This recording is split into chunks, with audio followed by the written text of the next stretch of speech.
Sindicato dos Bancários denuncia a agência que teve confirmação de funcionários infectados da Covid-19 em Vitória da Conquista por não cumprir protocolos de segurança. 60 novos casos e 4 mortes, os números da Covid-19 só aumentam no município. E aqui no ESB Notícias você confere a atualização completa. Uma outra preocupação é a dengue. Os casos vêm crescendo cada vez mais no município e é preciso redobrar os cuidados. E ainda, uma receita de quentão de chocolate para você se aquecer nesse inverno. Hoje é sexta-feira, 31 de julho de 2020 e o ESB Notícias começa agora.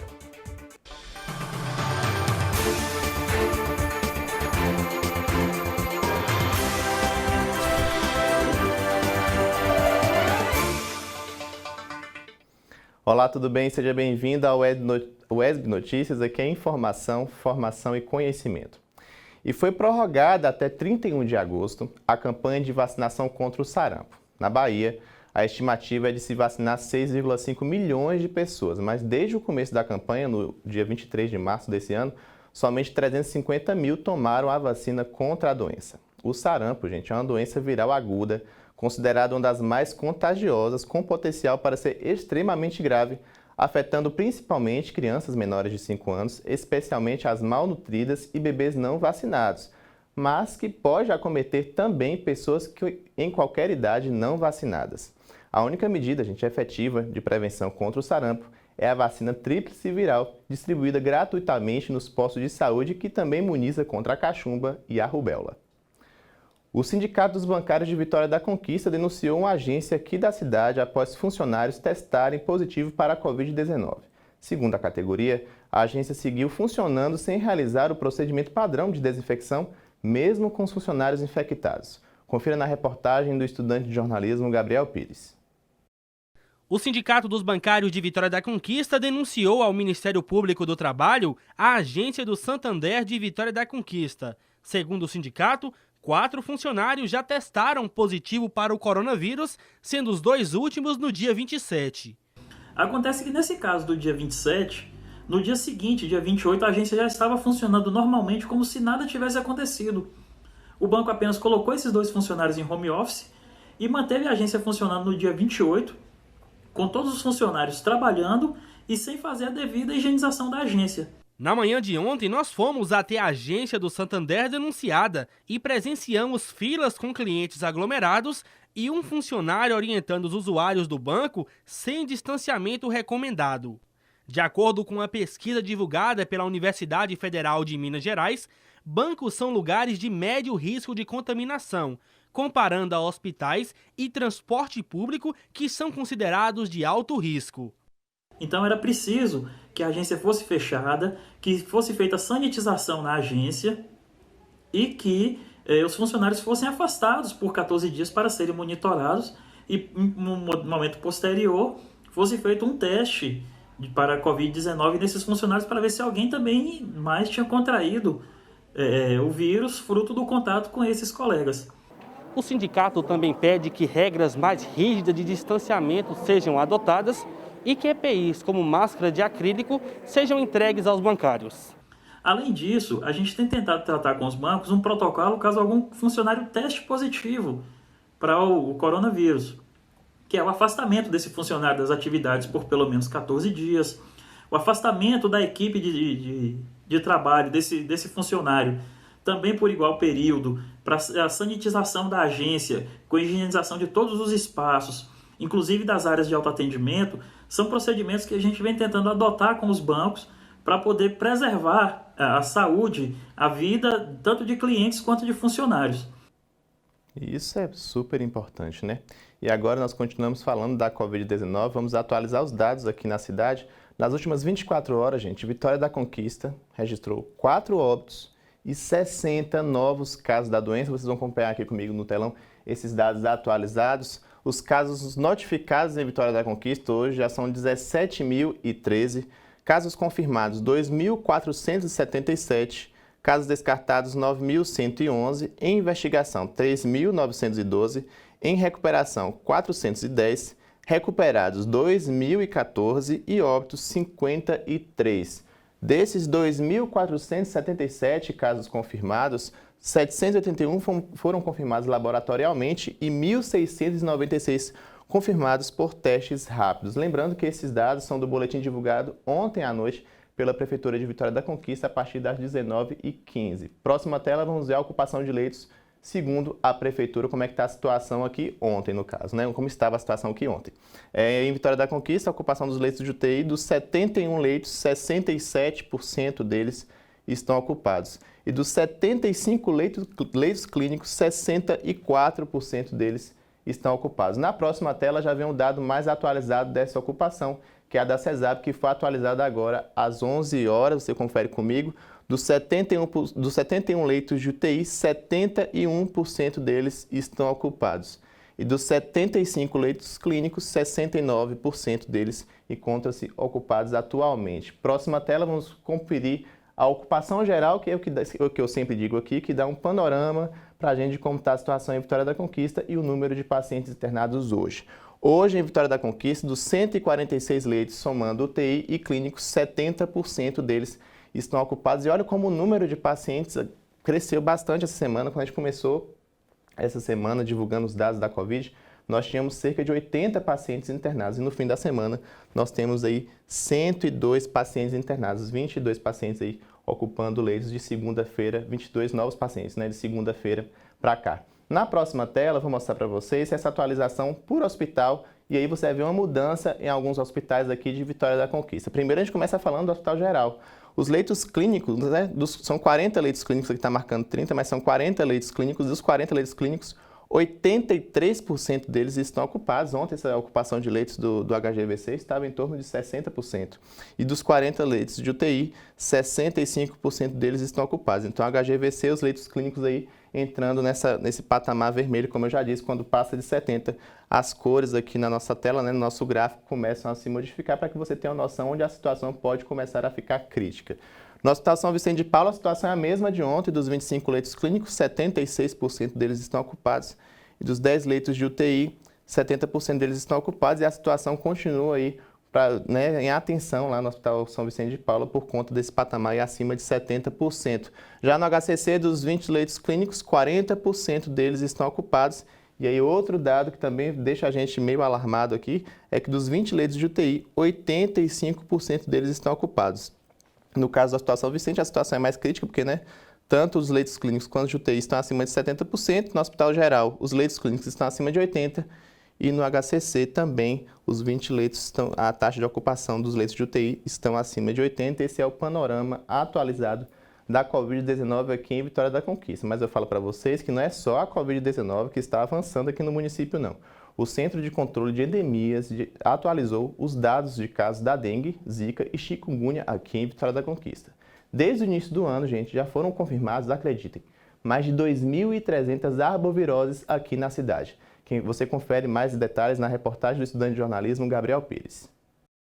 Até agora já foram confirmados em Vitória da Conquista 2.351 casos de dengue, 23 de chikungunya e 10 de zika vírus. O número elevado preocupa o Centro de Controles de Endemias da Secretaria Municipal de Saúde, que considera o cenário uma epidemia. Porque são muitos casos, fazendo as contas de relatividade 1 por 100 mil habitantes, então são muitos casos sim. De acordo com esse professor da UFBA, que faz parte do grupo Entologia Médica, que produz pesquisas sobre arboviroses, o cenário de Vitória da Conquista é semelhante ao do Brasil. Isso é ainda mais preocupante durante a pandemia do coronavírus, uma vez que dengue, zika e chikungunya têm sintomas semelhantes ao Covid-19. Então, sempre isso pode ser um fator de confusão para quem estiver avaliando esse paciente. Ou seja, é um período complexo, um período difícil para que a gente tenha as arboviroses também emergindo dessa forma. No mês passado, a Fiocruz da Bahia identificou a linhagem africana do Zika vírus circulando no Brasil. Segundo o professor, o grupo do qual faz parte vai proceder análise para saber se o novo vírus já circula em Conquista. E isso nos preocupa no sentido de que quem já teve Zika tem a imunidade perante a Zika para um vírus da Zika de um tipo. E aí agora a gente tem um novo tipo circulando e a gente pode, então, reviver uma epidemia por Zika como a gente teve lá no passado e foi algo tão assim complexo, né? Uma vez que a doença ela tem a questão da microcefalia como uma das coisas graves, né, decorrentes daí da infecção. Os especialistas são categóricos. A maneira mais eficaz de conter a dengue, a zika e a chikungunya é combater o vetor, o Aedes aegypti. E as indicações são aquelas de sempre: não deixar água parada, não deixar reservatório para o mosquito. É um descuido, uma coisa assim, impensada. Às vezes a pessoa termina de tomar um refrigerante, de beber água e joga o copo. Esse detalhe, ele precisa ser colocado em nossa mente como algo muito perigoso para nós, para a nossa saúde, para a saúde das nossas famílias, dos nossos vizinhos. Não deixar nada que possa acumular água em local algum que seja. Principalmente neste inverno que tem sido marcado por chuvas. A gente tem tido chuvas, onde se acumula água, seguida de dias de sol. Então, a gente acaba fornecendo para o mosquito tudo o que ele precisa para completar o seu ciclo. Ou seja, não tenham dúvidas, é um trabalho óbvio da prefeitura, sim, mas é um trabalho muito grande também da população.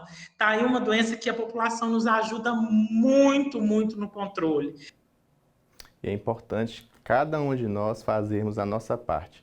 Vamos dar uma respirada, fazer uma pausa, o UESB Notícias vai para um intervalo e daqui a pouco vou mostrar para você como a UESB está se preparando para o ensino remoto. E ainda, o Olhar em Crônica com Mário Ribeiro, o intervalo é rápido. Não saia daí.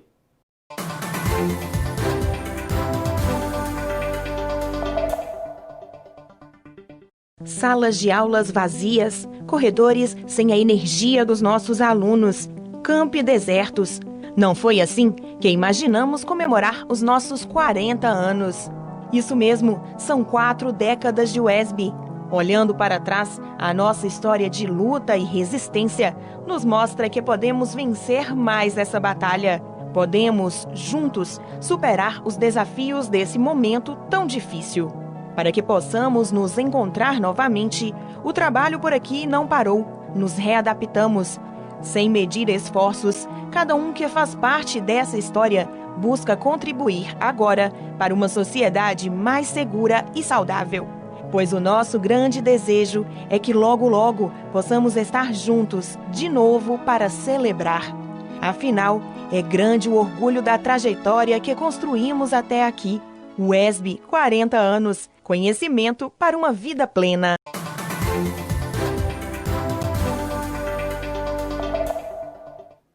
Estamos de volta com o UESB Notícias e para você que está chegando agora como nosso telespectador lá do bairro Primavera, Michel Oliveira, seja muito bem-vindo.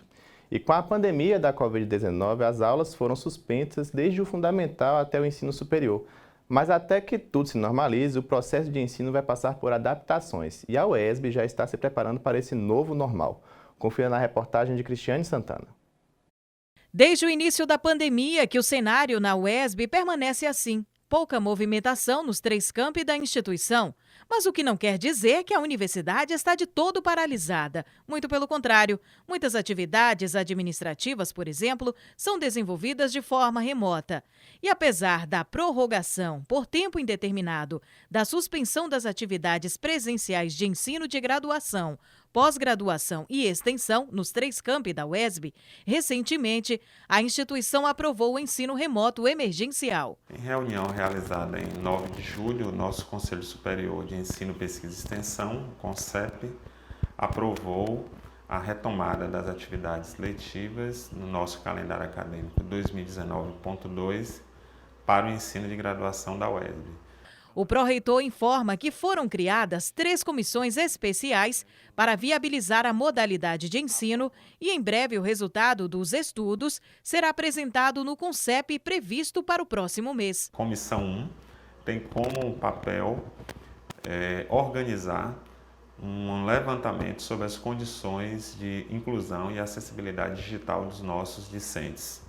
A Comissão 2, de responsabilidade da Pró-Reitoria de Graduação, ela tem como objetivo elaborar um plano de trabalho para a formação de professores em tecnologias digitais, e a Comissão 3 ela tem a responsabilidade de elaborar uma minuta de resolução para regulamento do ensino remoto. Essas comissões elas estão trabalhando, né? Essa semana é o nosso prazo para entrega dos resultados desse trabalho das comissões e posterior avaliação do Conselho Superior. A Portaria 0315/2020 informa que permanece de forma remota as atividades administrativas da UESB, com exceção o Centro Universitário de Atenção à Saúde, o CEUAS, que a partir da primeira semana de agosto retoma suas atividades exclusivamente para viabilizar os atendimentos relacionados ao Centro de Diagnóstico Cardiovascular do projeto HealthRise. Nós temos uma demanda que foi apresentada pelo CEUAS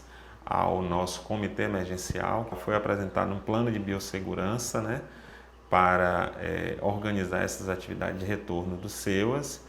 Já foi feito também um breve treinamento aí com a equipe que vai fazer o atendimento, considerando todas as questões de segurança sanitária e proteção à saúde desses servidores técnicos e professores que trabalham no CEUAS. E em breve, né, a perspectiva agora, já no início de agosto, a gente retome uma parte das atividades do nosso CEUAS a partir do Centro de Diagnóstico. E agora é a hora do Olhar em Crônica com Mário Ribeiro, que hoje homenageia os professores, pesquisadores e cientistas. Acompanhe. Hoje quero começar a minha fala com uma expressão que nunca falha: o mundo dá voltas. Seu sentido mais literal se refere à própria rotação da Terra, que, acredite, não é plana. De fato, o mundo está em constante movimento, mas essa expressão em especial também diz muito respeito sobre a lei do retorno, a crença de que tudo aquilo que você faz um dia volta para você. Seja para o bem ou para o mal, ou ainda para que possamos rir das ironias da vida, a lei do retorno também não costuma falhar. O Brasil, de modo geral, e com sensatas exceções, é um ótimo exemplo disso. Até pouco tempo atrás, vivenciamos um ataque massivo à ciência, tanto no discurso quanto na prática. Corte de verbas, falta de incentivo, descrédito dos nossos pesquisadores. Então veio a pandemia e veja só, no trabalho de quem foi depositada a esperança para a solução desse problema. Sim, nos pesquisadores e cientistas que um dia tiveram seu ofício posto à prova. Também os professores foram alvo desses ataques. Escola e universidade já não se produz conhecimento, só baderna, disseram.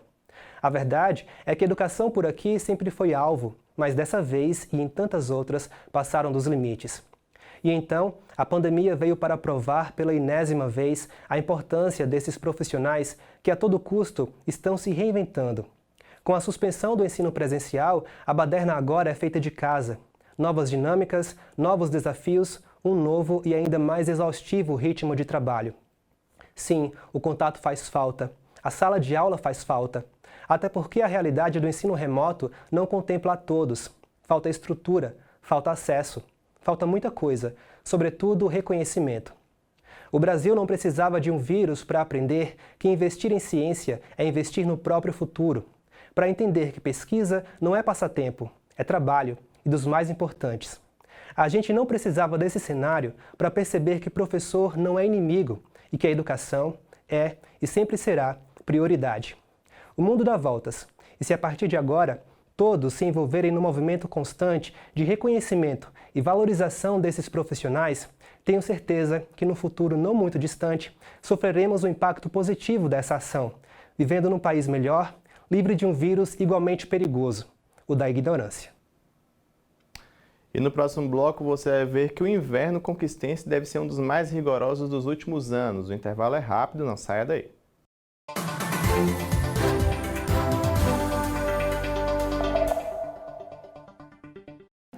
O uso de máscara é a maior prova de cuidado, pois ela pode reduzir consideravelmente o risco de contágio do novo coronavírus. Quando você está em um mesmo ambiente que outra pessoa contaminada pela Covid-19 e nem você e nem ela utilizam a máscara, o risco de contágio é muito alto. Mas quando vocês passam a fazer uso da máscara, o contágio é reduzido consideravelmente, garantindo a sua segurança e a de outras pessoas. Continue fazendo a sua parte. Fique em casa, mas se precisar sair, use máscara e salve vidas. uma campanha do Sistema UESB de Rádio e Televisão Educativas. Informação, formação e conhecimento. Universidade pública, gratuita e de qualidade. Em breve você vai entender o impacto deste conceito aqui na TV UESB.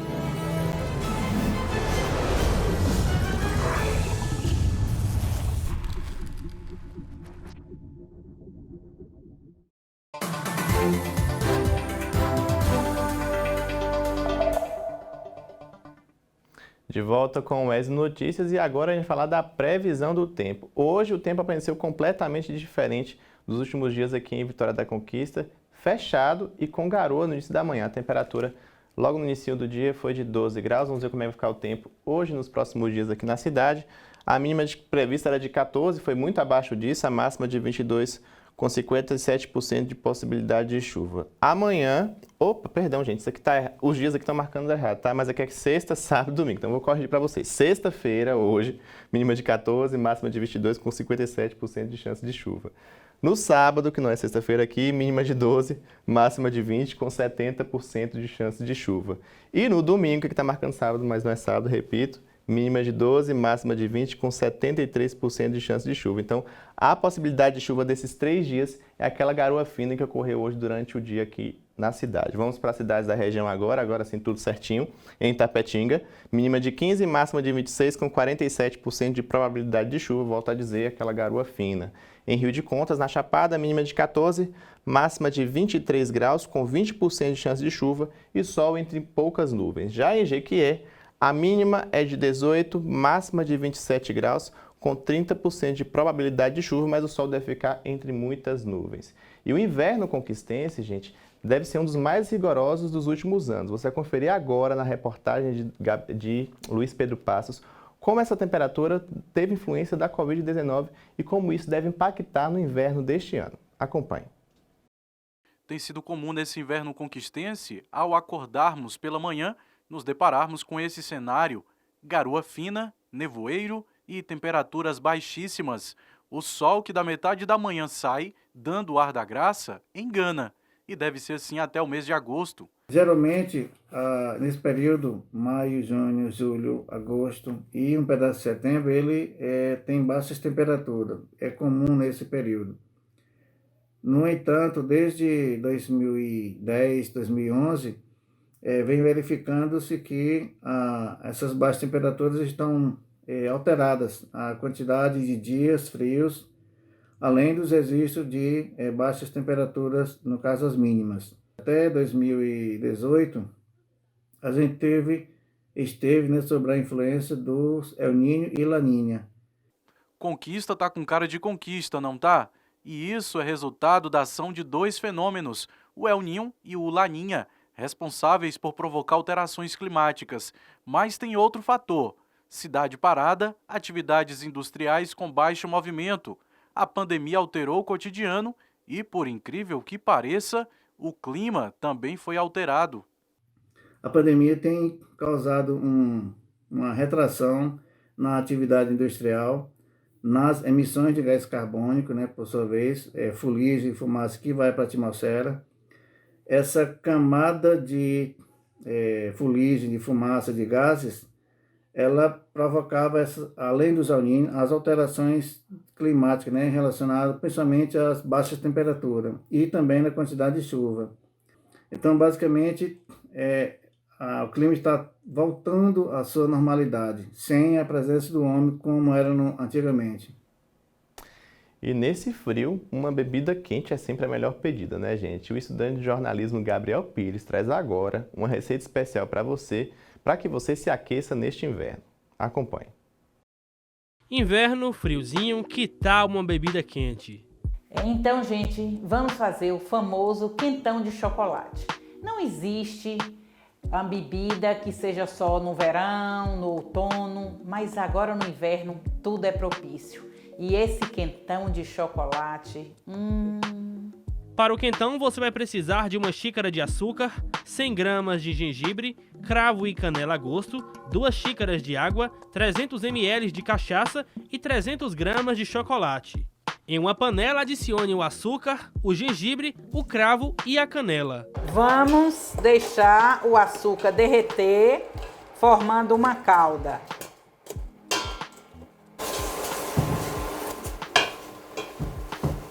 Agora é a hora de adicionar a água, a cachaça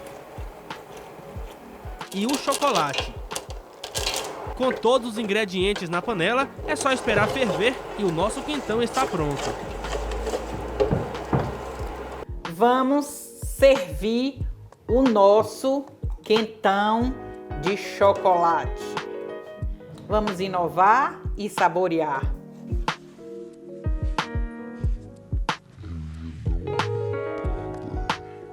Aí eu chamo Gabriel, por favor, experimente e me dê o aval.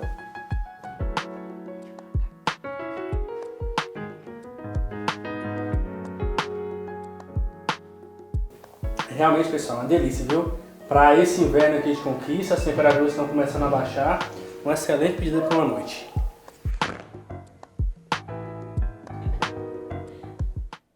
E hoje à noite eu vou fazer a tentativa desse quentão lá em casa. Vamos ver se vai dar certo. E o Web Notícias de hoje fica por aqui. Antes de encerrar, um lembrete. A partir da semana que vem, vocês ficam na companhia da apresentadora Aline Ferraz por conta do nosso rodízio de apresentadores. Para rever nossas reportagens, acesse o nosso canal no YouTube. Se você quiser mandar a sua sugestão de pauta ou falar com a gente, é só mandar um WhatsApp para a gente pelo 3424-8763. Muito obrigado pela sua companhia. O melhor do fim de semana a todos e até a próxima.